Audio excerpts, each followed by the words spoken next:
Good morning, class, and welcome to day 4 of your art activism unit. This video will discuss today's task list and the assignments that you need to complete. So your learning goal is to create an artwork that raises awareness about a social issue. You are applying your skills from the last unit and basically creating an illustration that helps raise awareness of that social issue, of that problem in today's world.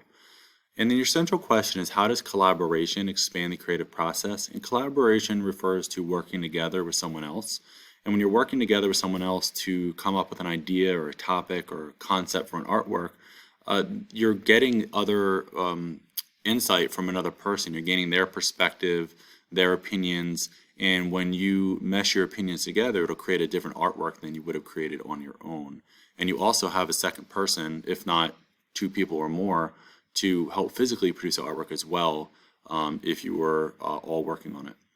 Lastly, your vocabulary words for today are shape and unity, which leads us into our task list for today.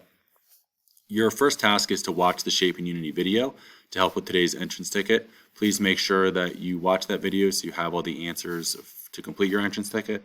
Then answer the questions, what is shape and what is unity? Those are your day 4 entrance ticket questions, and you'll submit that for your 2 points.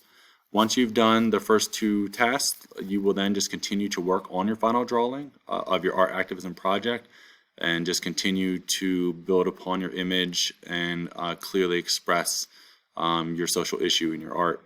Just submit a photo of your progress to the day 5 student progress for your 3 points. And just a side note at the bottom, just make sure that your social issue is clear, using clear subjects and text. I would advise drawing very big. Use text or bubble letters if you can, if you think that will help your design. And then lastly, just color your final project with oil pastels or colored pencils.